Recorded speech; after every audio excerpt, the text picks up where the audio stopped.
Hello everybody, this is Birch. Ha, I wish. This is Pizza Dog, and I'm back with another pubcast, casting a game from the Dota 2 subreddit. Um, right now, the game is poised. This is a very high skill game at an average of about 4,500 MMR. Apparently very interesting game with lots of back and forth, and clearly already some of the pub favorites of the past meta, such as the Wind Ranger, the Pudge, always a popular pick in pubs. People like to outplay people. It's a fun thing to do. And the Alchemist. In terms of the Dire, they pick up the Juggernaut, Earthshaker, Tusk, and Winter Wyvern. At cost Dota. Hey, maybe he's even got a channel. I apologize if there's some noise from cats. It seems to be an active time for my two lovely kitties, Kichu and Catsby. And they'll accompany me on this cast. Infinity picks a last pick Shadow Fiend for his team, and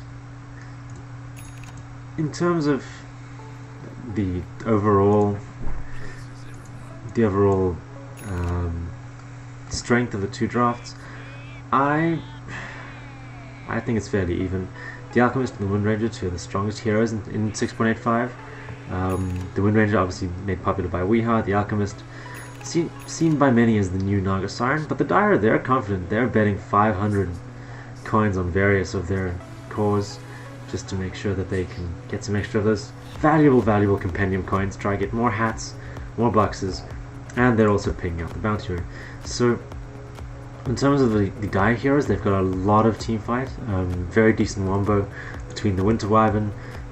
When he gets level 6 and that the Winter's Curse comes online, it makes Earthshaker's job of getting fissures and Echo Slams a lot easier, and that'll allow them to have very strong team fight with the physical damage from their two carries, the Shadow Fiend and the Juggernaut, over the top. And to round out the Dire lineup, they have Tusk, an immense hero in 6.85. He rose to prominence just before TI, and has continued his dominance of pubs ever since, with very high skilled players able to exhibit just how much the hero can actually do.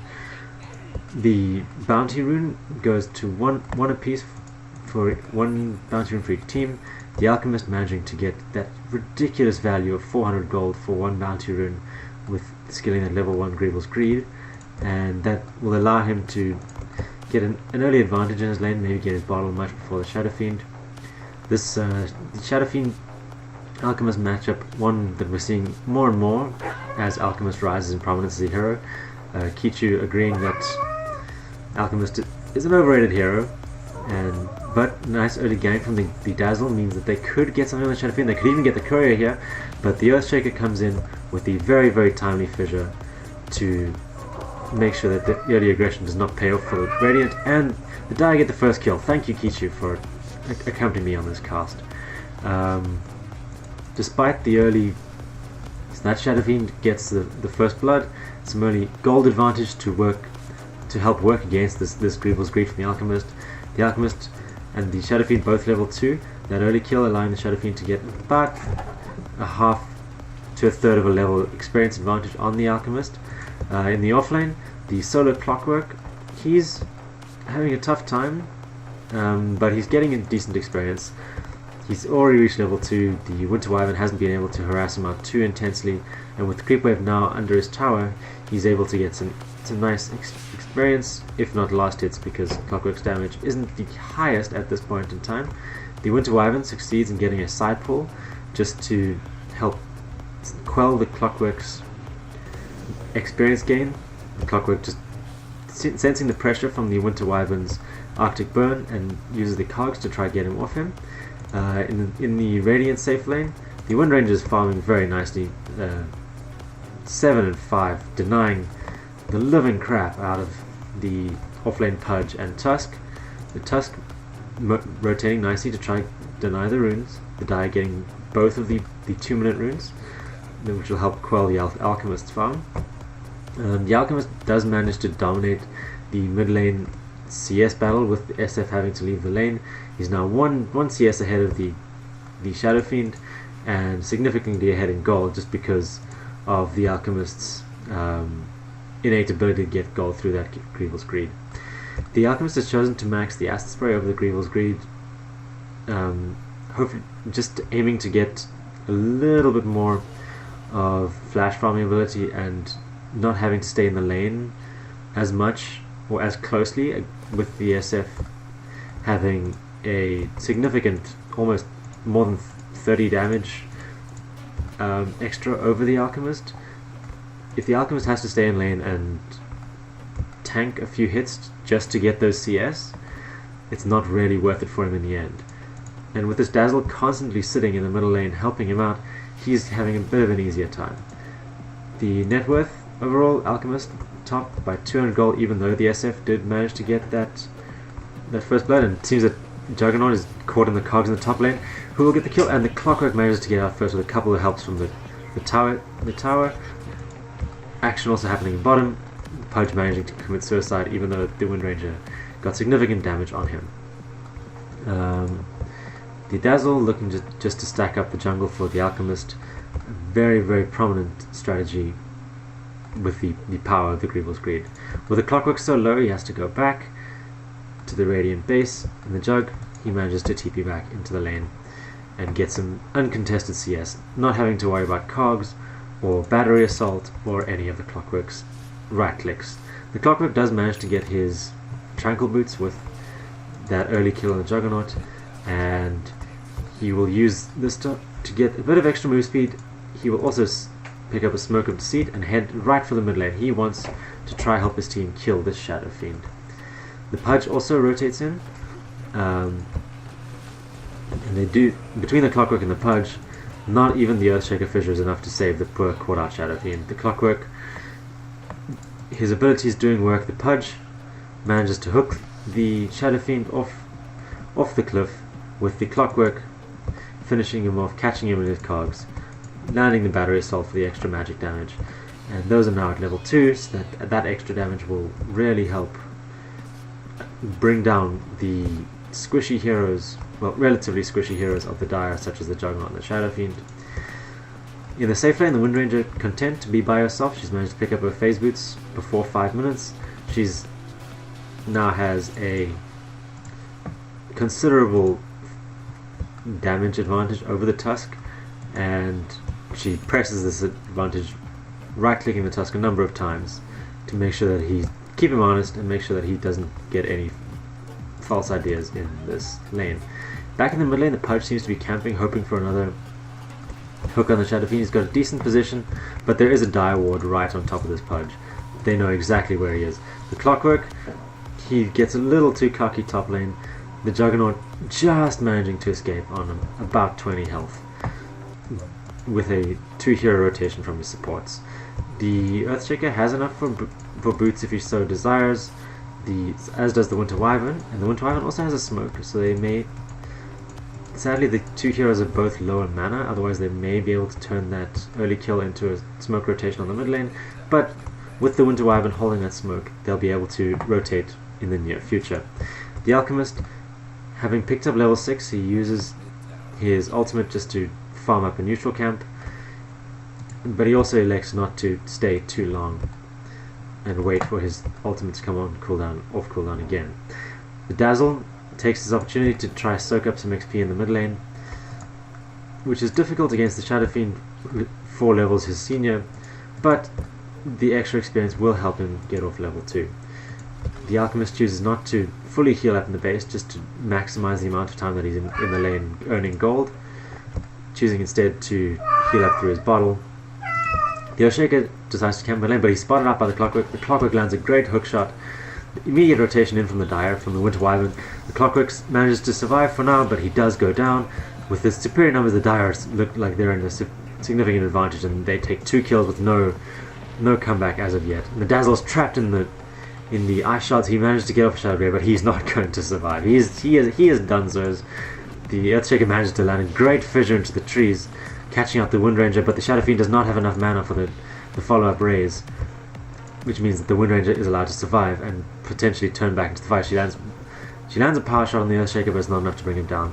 That early, the strength of the Earthshaker means he's tanky enough to survive that power shot. Meanwhile, Juggernaut, he's farming top lane, trying to catch up from that early death. He is just behind the Wind Ranger and about 300 behind the mid lane Shadow Fiend, with the Alchemist a little bit ahead due to his innate Greevil's Greed, which is still only level 2, again maxing Acid Spray just to not have to be as prominent in the lane.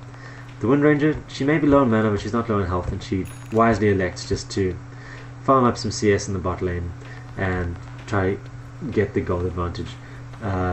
Overall, fairly even in terms of net worth. The XP in favour of the Dire, with the 2 kill advantage that they have currently, and they look to press this little side advantage. A great fissure from the Shaker, sadly catching it on the other side of the Winter Wyvern, but the Tusk snowballs them in and follows up with a great eye shots, trapping the Wind Ranger in a rather early grave from Dazzle.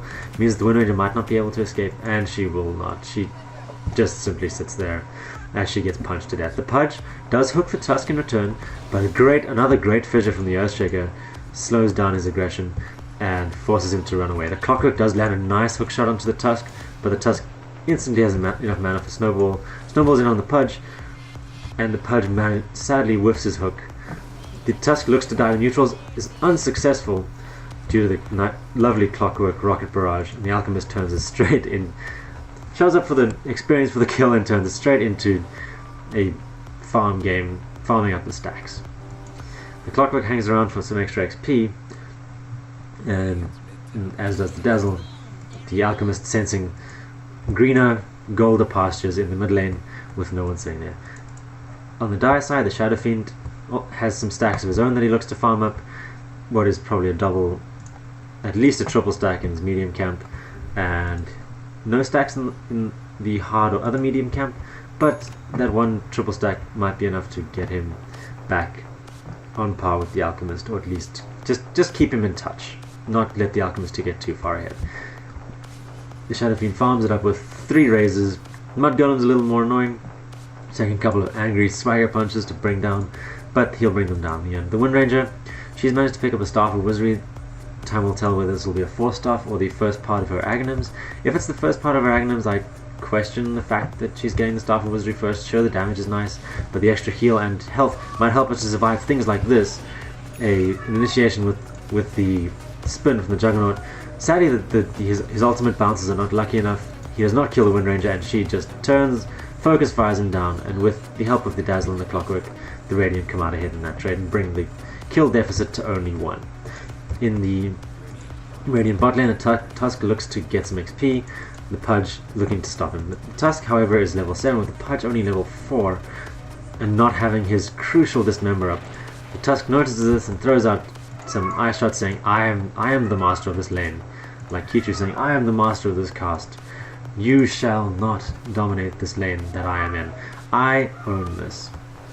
He looks to get the majority of the experience and farm up a bit of the gold.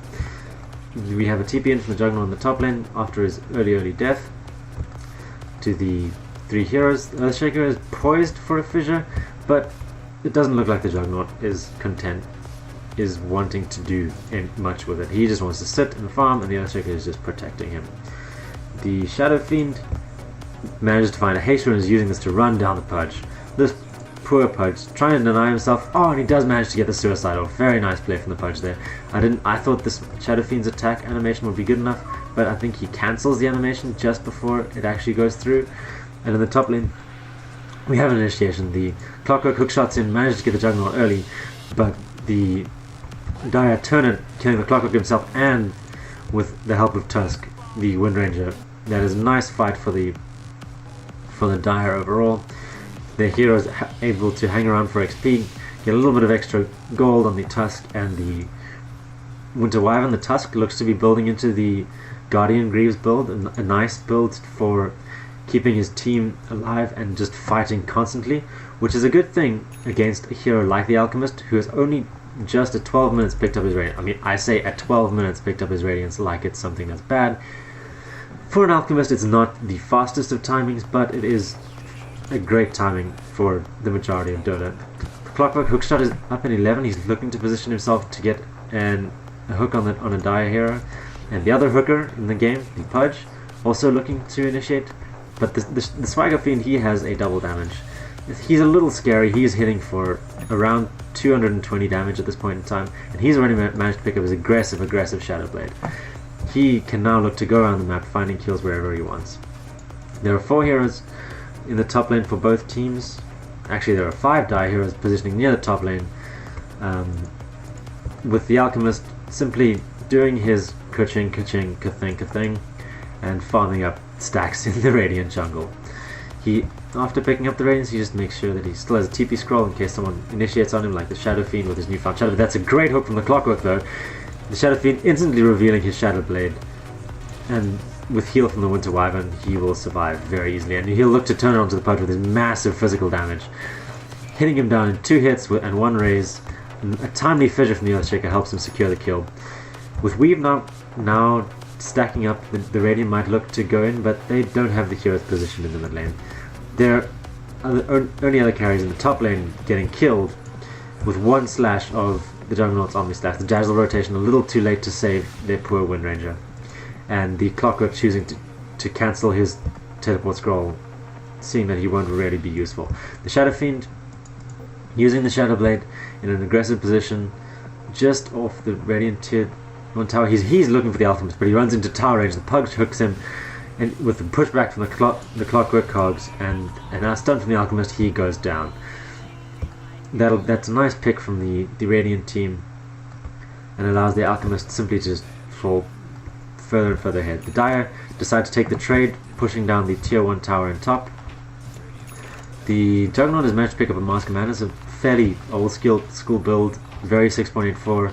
6.85 Juggernauts have tended to go for the Battle Fury over the Mask of Madness, simply due to the nerfs to the Mask of Madness item, but the Mask of Madness does still provide a nice damage spike with the increased slashes in Omni Slash.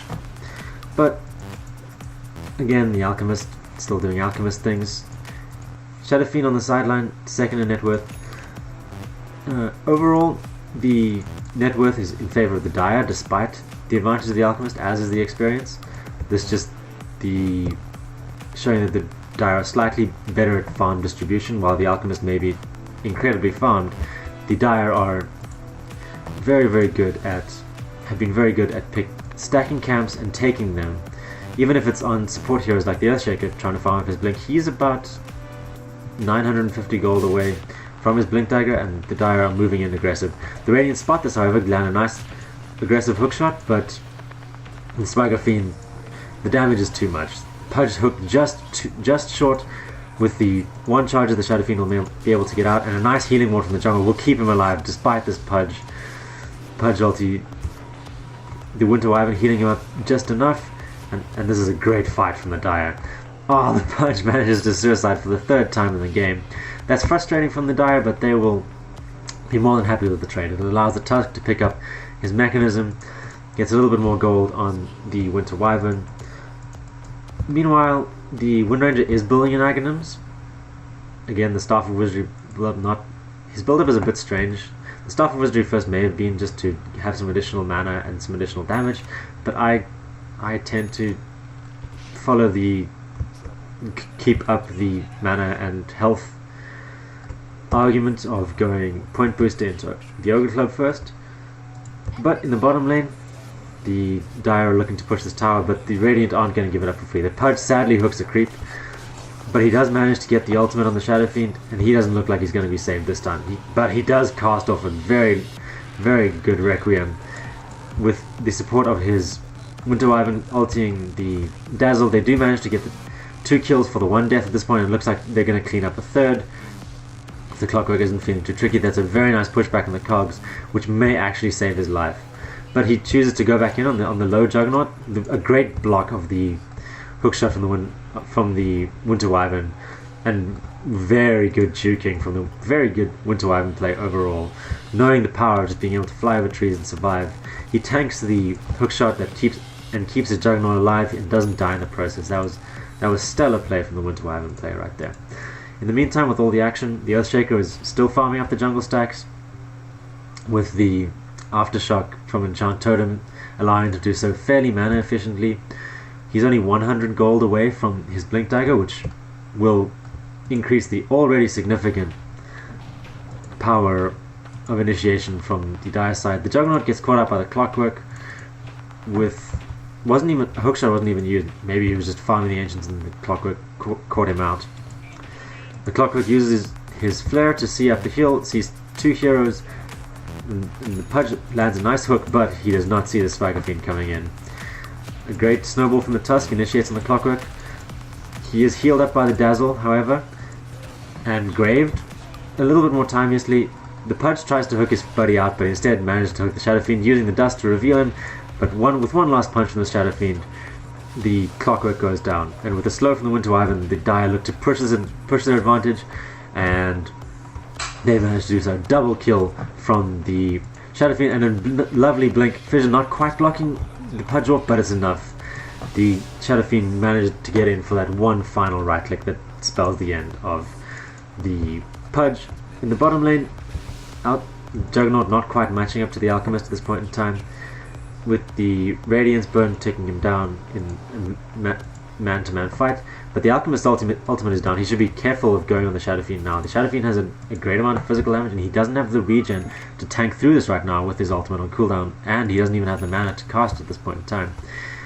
The Alchemist picking up the Yasha, which is likely to be building into the Manta to have the Cancerous Naga split push build. The Clockwork four-staffs himself to try land a hook shot onto the Shadow Fiend, and instead hits a creep. That poor guy.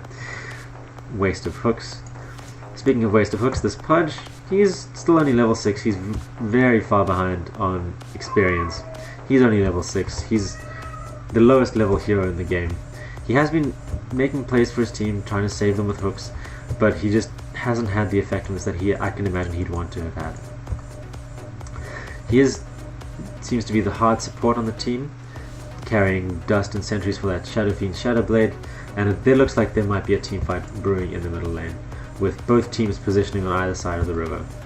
The Radiant, with 4 heroes just around the Ancients, and they ping out Roche, looking like they want to take it. The Winter Wyvern, the heavy physical damage carrier that is the Winter Wyvern, initiating the Roche attempt, but the Radiant have gone in on, they've caught out the Shadow Fiend in mid lane, or have they? The Clockwork lands a nice hook shot and four-staffs himself very close to Shadow Fiend, but a great Echo Slam from the Earthshaker manages to keep the Shadow Fiend alive long enough that the Tusk can mech him. Another early grave from the Dazzler himself, just clearly panicking a little, and the Dire heroes run him down. And a great Winter's Curse on the Alchemist who wanted to come in and save things, but a nice shackle from the Wind Ranger, latching 2 heroes together. Looks like it might be a turn from the Radiant. And currently a 2-for-3 trade in favor of the Dire, but this Tusk, he's going to be run down with Radiance Burn, but they do not see the Shadow Fiend coming in. A slightly misplaced ulti, expecting the heroes to run in, but the Juggernaut ulti bounces very nicely between the Alchemist and the Wind Ranger, not quite killing off the Wind Ranger, but managing to get the kill on the Alchemist. The Wind Ranger very low, running back to base. The Clockwork, however, has respawned, and he looks to TP in and try and defend this tower. He's hiding in the trees with hookshot on the ready. Not even Juggernaut's spin would save him. He activates his battery assault and keeps the Shadow Fiend there. That's a great pick on the Shadow Fiend, with the Wind Ranger managing to stay alive. The Alchemist is massive at this point in time. He's got 15,000 net worth, but that can be expected from an Alchemist. He's going to get his farm. It's just a matter of what he does with it. Right now, he's 4-2. He's participated in some fights and he hasn't died too often, so he can probably be considered to be on a decent start.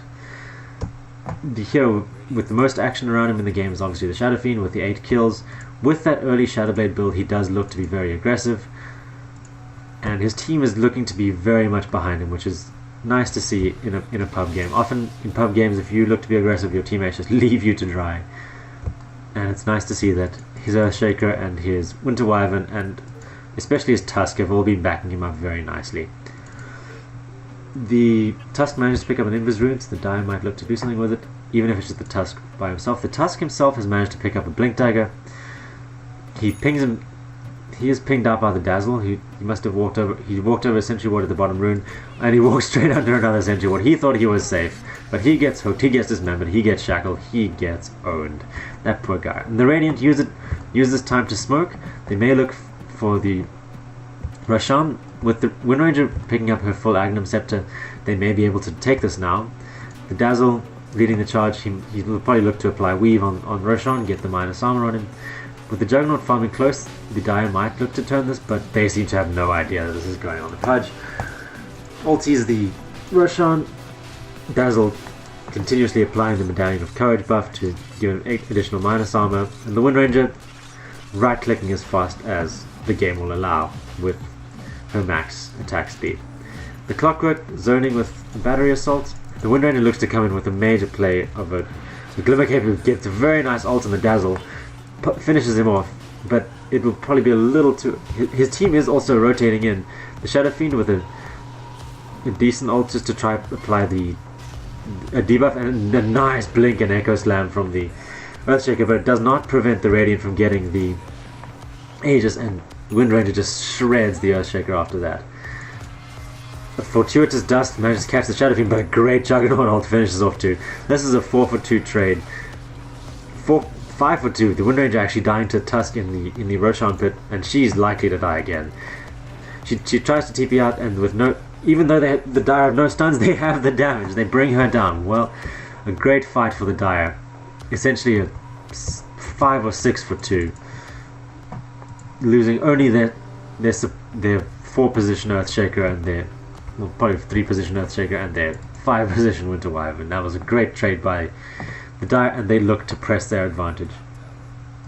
I have said that a great many times already, and I'll try avoid saying it again. My co-caster Kichu seems to have left me. He sees a ball of yarn and is playing with it very nicely somewhere. And the Winter Wyvern, he's managed to use what small amount of farm, the 5,600 gold that he has managed to pick up very effectively with a Glimmer Cape, leading to a nice play in the Roshan pit there. The Juggernaut, he's managed to pick up a magic style of his own to dispel. There are no sciences to dispel, but I think maybe just to allow Clockwork's Battery Assault to go between more targets, and just for the decent stats, and if the Wind Ranger decides to pick up a later Orchid to try and handle him. The net worth, it's been going up and down between the two teams constantly, with the Dire having a slight, not even 2,000 gold advantage. The experience a little bit more favoured in terms of the Dire, with the continuously advantageous team fights they've been finding. The Shadow Fiend looking to be aggressive again, but he walks right over a Radiant Sentry Ward, and the Radiant look to turn this fight. They have 4 heroes smoked up in the mid lane, while Alk can come in with his Boots of Travel. The Dire do not see this coming. They have not picked up the smoke. The Clockwork faking out his hook. Oh, and he gets a nice hook. He gets a great hook onto the Earthshaker, but the Earthshaker manages to stun him out. He force-starts himself out, but that leads to a Juggernaut dying right off the bat. And the Alk rotates in. The Shadow Fiend gets a great ult on the Pudge, killing him off in one shot, and whomps down the Dazzle. A whiffed Earthshaker ult from the Dire might not mean much, but it does. He has managed to keep the Alchemist close to the fight, and the Shadow Fiend is still alive. He's low. Oh, and the Wind Ranger finds him. Oh, but the great Cold Embrace from the Winter Wyvern will keep him alive for now. The Wind Ranger does kill him in the end, but they may be able to turn this. With the Juggernaut rotating in, the Wind Ranger knows she's in danger and blinks up onto the high ground, TP's out, and manages to escape. But the Alchemist is not so lucky. He gets taken down with one conclusive fissure from the Earthshaker. Overall, it was a net win for the Radiant, managing to pick off high value heroes in the Shadow Fiend and the Tusk. But these fights are looking increasingly difficult for the Radiant to take. Their only initiation right now is the hookshot and maybe a blink shackle from the Wind Ranger, but she seems to be playing a lot more defensively than her build would allow her to play. I think she's afraid of getting locked down by the Earthshaker and the Tusk in particular, and burst down before she can get off a decent amount of damage. So she may look to build maybe a defensive item, maybe she just feels she needs more damage just to kill heroes faster. Time will tell what she decides to build. The Dire looking to group up in the mid lane. They don't have any smokes in the heroes, but they're just looking to find whatever they can. Clockwork Illusion The Earthshaker is scared of a Clockwork illusion, but the Shadow Fiend just whomps it down. He'll find out that it's an illusion right now. The Windranger farming up the Dire jungle, while the Arc farms up the Radiant jungle. He's working almost picked up his entire Octarine core for the increased health on his illusions, the reduced cooldown on Boots of Travel, Manta Style, and all of his spells, and which will allow him to split push far more effectively. What it won't do, however, is give him too much extra impact in fights. Sure, he has around 1800 health and a decent amount of armor in 8, but he doesn't do that much damage. He only does 170 damage at this point in time. The Radiance Burn is nice, but it might not be enough. The Dire are looking to get aggressive. They found the Pudge. They've caught him out. One Snowball, one War Ice Punch. He's dead. The Radiant Sentry Ward is also cleared out. The Alchemist sees this and TPs as far away as he can towards the mid lane. He's picked up his Octarine core now and should just simply be looking to split push. But however, he sees the Dire heroes in the mid lane, forces his illusions out, and tries to push out the wave, while the Windranger defensively pushes out the top wave, sitting in the tree line, waiting to see if anyone from the Dire will respond to it. At this point, there's no response coming. The Shadow Fiend is walking up there, but he might just be looking for the rune. He empties his bottle, finds a haste rune, and saves it for a rainy day. In the bot lane, the Juggernaut has not progressed in items since we last spoke about his items, but he has been farming solidly. He's currently 3rd in the net worth charts, behind his own Shadow Fiend and the enemy Alchemist, but the Alchemist is expected to be ahead at this point in the game, simply because of Greevil's Greed, and he has been given a lot of space. The Radiant might be 9 kills down, but the Alchemist has been allowed to get a relative amount of free farm in this game. And this is shown by his monumental tally of 236 CS at 29 minutes. While a lot of these are jungle creeps, so they're not worth as much as lane creeps, it's still a significant farm to have been obtained. The Windranger and Pudge look to get aggressive. They've managed to find the Shadow Fiend, but the Dire look to turn with a great Echo Slam from the Earthshaker. The Radiant heroes now all low. The Alchemist does rotate in with his Octarine core, but the Earthshaker is being saved up so well by the Winter Wyvern. The Juggernaut unleashes it on the Alchemist. The Alchemist has his regen up, but there are very fortuitous bounces on that Juggernaut ult, following the Clockwork and his Force Staff. A nice Snowball from the Tusk, and they look to push through the Alchemist even through his regen, and they manage to do so. What a great turn from the Dire there. Even though they lost the Shadow Fiend right off the bat, a nice Echo Slam from the Earthshaker causes them to be able to catch 3 of the Radiant heroes off guard, and the rest of the Dire can clean up. The Winter Wyvern has also quietly managed to pick up a Blink Dagger of his own, so the initiation power from the Dire is very, very significant at this point in time. They have a grand total of 1, 2, 3 Blink Daggers on their team, and a Shadow Blade in the hands of the Shadow Fiend. Their initiation power is far stronger than that of the Radiant, with only the Blink Dagger on the Windranger, who doesn't really want to use it to initiate at this point in time. She feels she's a bit too squishy. That leaves only the Clockwork hookshot in terms of initiation for the Radiant. And if Clockwork initiates like that every time, he's going to be left 2,000 or 3,000 units away from his team with nothing, without his team being able to follow him up apart from the Windranger. He might just be left high and dry. Roshan has respawned. It will be interesting to see which team looks to take this first. The Tusk has managed to find the Dazzle in the Radiant jungle, but the Clockwork looking to save his buddy with a nice hookshot, Battery Assault, and Clockwork Cogs, managing to finish off the Tusk.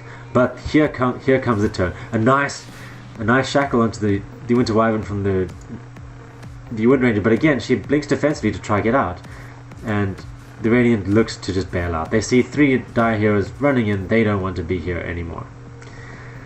The Dire, however, look to overtake this jungle where the Alchemist has made his camp so successfully in the first 30 minutes of the game. But now they back off. They were unable to save the Tusk, but they also don't lose anything on top of that. and they just look to farm. The Shadow Fiend looks to farm up his Monkey King bar to counter the Wind Run from the Wind Ranger and the mischance from the Radiance, which is not something not to be underestimated about the Radiance. That 17% mischance is nothing to shake a cat at. It can mean the difference between killing an Alchemist or a Wind Ranger and not killing them. The Shadow Fiend can almost pick up his Monkey King bar at this point in time. The Juggernaut a little further away, not having picked up any of the javelins that require, but he's managed to find the Pudge by himself in the jungle. But the Pudge manages to grip him before the Juggernaut can get the ultimate off. But a nice sprint from the Juggernaut before the Wind Ranger can get his shackle shot onto him.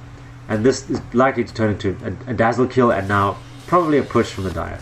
The Dire might look to push down this tier 2, get Roshan, and then press their advantage onto the high ground. And I said press the advantage again. Even though I said I wouldn't. I apologize for that. I do have more words in my vocabulary than press the advantage. But I am, however, a lover of Legion Commander, and I like that spell too. The Alchemist looking to go for the trade. For tier 2 for tier 2. The Alchemist currently pushing slightly faster than the entire Dire team. The Dire managed to take the tower and rotate the Juggernaut back, but the rest of his team the rest of the Dire look positioning strongly that they might want to push high ground, but instead they make what I think is the wise decision. They back off, they get the MKB on the Shadow Fiend, they farm out the Radiant jungle, and then they probably will look to go to the Roshan. But the Radiant do not have any Observer Ward vision of this, but they should have a good idea that's about to happen, simply because of the Dire's previous positioning. The Alchemist, he has not managed to pick. He's got about 4,000 gold in himself, and the Radiant, they're smoking themselves up. They should be, and they look like they're heading for the Rosh, but they know what's going on. The Clockwork Flare will scout out the Roshan, and this will scare off the Dire momentarily, and the Radiant can position themselves to come in with the Pudge initiating, and a great hookshot initiating, but the Pudge pulls him out. He might save the Winter Wyvern, then the Winter Wyvern, very right, is just thanking a great two-man echo onto the Alchemist and Dazzle from the Earthshaker, but a nice Winter's Curse on the Dazzle. A great Juggernaut bouncing nicely between the Clockwork and the Pudge, bringing the Pudge down, making him the first kill of this team fight, and the Clockwork likely to be the second. The Winter Wyvern does go down, and another very early grave from this Dazzle. This Dazzle hasn't been on point with his graves, wasting a good couple of seconds where it might save his team, but it looks like the Alchemist, with his regen, he'll look to turn, but the damage from the Shadow Fiend is just too much, and a great fissure from the Earthshaker means that the Alchemist is left high and dry. The Dazzle gets cleaned up in the end, and the Wind Ranger, she has blinked herself away at full health. She knows her teammates are dead, and we're dead and gone. And this Roshan is also going to be very much dead and gone very soon, between the minus armor from the Shadow Fiend, the medallion, minus armor from someone else as well. I don't know where the other source was. And they get the Aegis and the Juggernaut, and they'll probably look to push high ground with this. The net worth, 3,000 in favor of the Dire, even with an Alchemist that is 8,000 gold ahead of anyone else in the game. That just shows how nicely the Dire have distributed their farm between their cores, both the Shadow Fiend and the Juggernaut.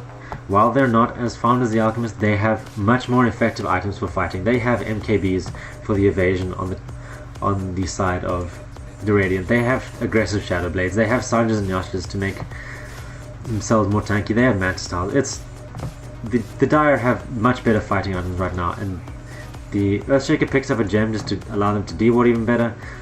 And with the Tusk mechanism, the game enters a pause.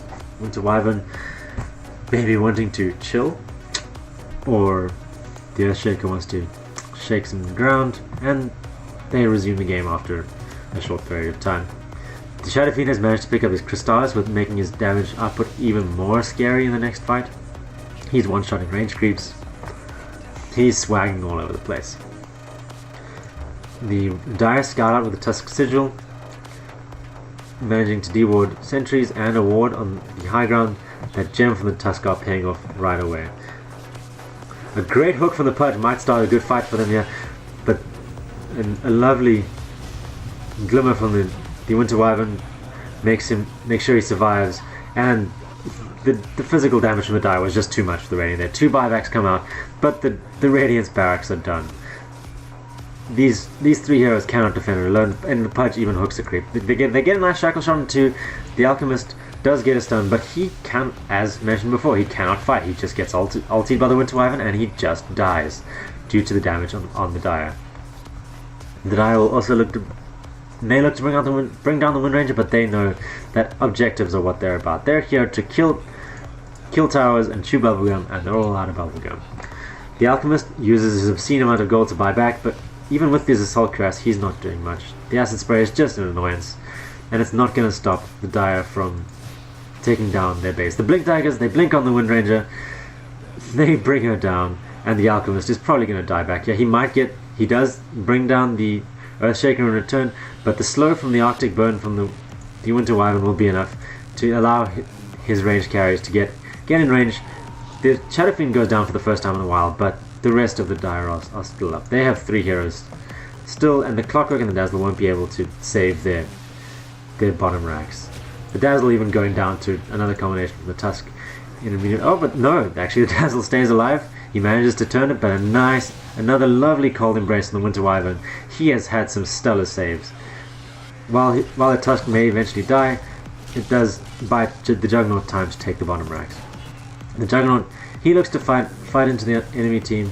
The Clockwork with his Axe does have a nice short cooldown on his hook, allowing him to disrupt the Juggernaut there, but the Dire, they'll just back out now. They've got 2 racks. Even with the Radiance Cancer Alchemist, that is a very hard advantage to come back from. The Winter Wyvern, with those very, very dominant fights, has managed to almost pick up his Refresher Orb. He's about 1,000 gold away from that, and the Bounty Rune will help bring him even closer. Juggernaut, he's got almost 6,000 gold. What is he going to do with it? Is he going to buy maybe a Skadi, maybe a damage item? He can pretty much buy whatever he wants. He'll probably sell his phase boots for boots of travel, just so that he can get into the Radiant base more quickly. The Earthshaker, he's managed to pick up a Glimmer Cape of his own, just to continue with the stealthy ninja battles. The Juggernaut, he's going for a butterfly. He doesn't want anyone to be able to hit him. He doesn't want the focus fire from the Wind Ranger to be anywhere near being able to kill him. He's picked up the Quarterstaff in base, and he's going to pick up the other 2 pieces from the Secret Shop, and he's finished his butterfly. This Juggernaut is massive. He's going to be hitting so hard, so fast, and it's going to be nigh impossible for the Radiant to bring him down. The Alchemist may hit fast, but as mentioned before, he doesn't hit hard. He doesn't have something like an Abyssal Blade and a Blade Mail or another more combat oriented build. He's built his hero for split pushing, and to be honest, he hasn't really been doing it that well. He only pushed down the 1 tower by himself. He hasn't forced the Dire to rotate back a lot of times just to deal with his split push. He's kind of been following the team around. Earthshaker calls GG. Maybe he stole a creep from one of his carries and he's getting flamed in team chat or something. But the Dire, they're looking for one last death push. They just maybe reclaim, but they don't even care. This Juggernaut can't die. Not even with everything from the Radiant being put on him can this Juggernaut die. The Shadow Fiend, a little more squishy, but the Juggernaut will likely position himself. A great 4-staff initiation on the Alchemist. They catch out the Alchemist, and the Juggernaut's damage is ridiculous. The Shadow Fiend isn't even hitting the Alchemist, and he's going down. Shadow Fiend instead is choosing to Requiem the Clockwork. The Blade Mail from the Clockwork nicely timed to get the Shadow Fiend to kill himself. But it's currently a 2-for-2 trade, but the Juggernaut brings down the Wind Ranger in the top lane, and the 2 supports from the Dire side managing to bring down the Clockwork. And the Juggernaut, he knows he's outplayed his enemies, and he BMs them. Easy, good game, well played. Pudge gets might be his last suicide of the game before the Juggernaut just wails on the top barracks. He pops his Manta, the illusions and himself dealing a lot of damage. The Winter Wyvern freezes the wrong Juggernaut, but it doesn't even matter. Even though he's low, the Clockwork should not be able to get him right now. And he pops his Healing Ward, turns on the Clockwork, and the Clockwork does pop his Blade Mail, which may be dangerous in the Juggernaut, but he does realize in time and manages to get himself out. He's healing off of his fast attacks onto creeps, those crits coming thick and fast, and with the Dire heroes only spawning up the Radiant hero is only spawning up in about 20 seconds. He Mask of Madnesses the tower into oblivion. The Winter Wyvern has picked up his refresher, and with the ulti coming off on cooldown in 9 seconds, the Clockwork tries to hook the Tusk but doesn't end up killing him in the end. The Jug forces down the last 2 barracks. All of the Radiant barracks are dead. I'm not sure if the Juggernaut is mentioning his ridiculous farm or being scared. The Winter Wyvern gets a nice ult on the Alchemist. He lands another one. The Earthshaker is just sitting there in the snowball, picked up by the Tusk. They get a one-man Echo Slam only on the Clockwork. The Pudge does hook the does ulti the Juggernaut, and two of the Die heroes go down, but the Swagger Fiend hasn't even arrived yet. And even though the fight's gone, 2 of his allied heroes are down, he is just wailing on people. A lovely glimmer from the Winter Wyvern will save the Juggernaut's life at the cost of his own. And Clockwork does initiate on the Shadow Fiend, who is still fairly squishy, but with 4 heroes down from the Dire, the Radiant would look to do something if they weren't already down Mega Creeps. The lane's pushing in bottom, the tier 4 is down to half health, the Clockwork might even die to creeps. And the Juggernaut, he's just making his merry way back to base. The Alchemist doing one of his better split pushes of the entire game, forcing down mid lane. He hasn't really made use of all of his gold. He's got 8 kills, but he's died 9 times. He's had a fairly solid GPM for an Alchemist, but he hasn't had an enormous impact on this game.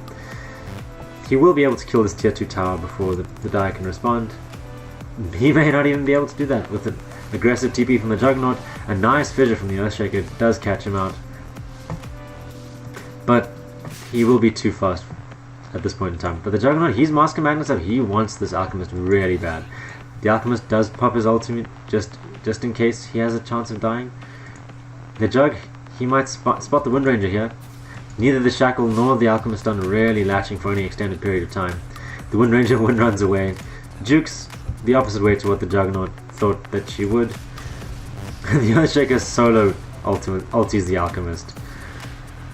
The Shackle somehow manages to latch on 2 heroes, but a great Winter's Curse timing from the Winter Wyvern will save the Juggernaut for a period of time, but he does buy back. And using Boots of Travel, he TPs into the top lane.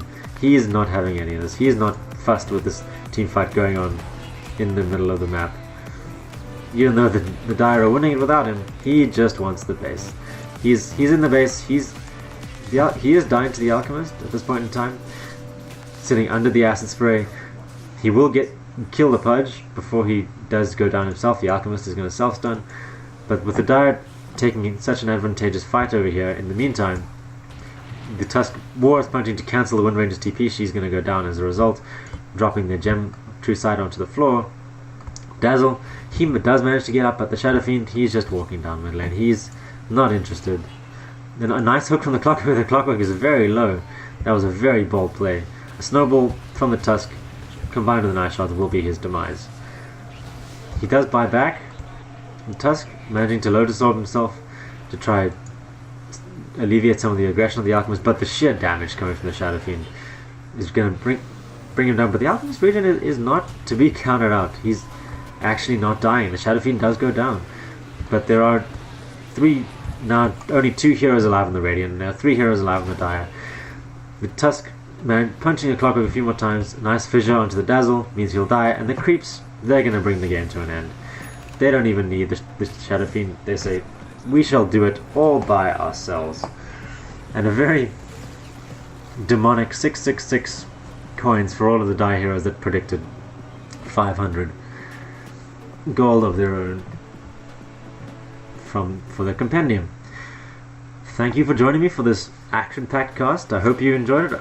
And for my co-caster from the early game, Kichu, and myself, Pizza Dog, you can find me on Twitter at JodiOdg, JODIODG, on Twitch at Pizza Dog Dota, and I hope that you tune in for a future cast. And most importantly, friends, keep enjoying Dota. Having fun is the most important thing. I'll see you next time.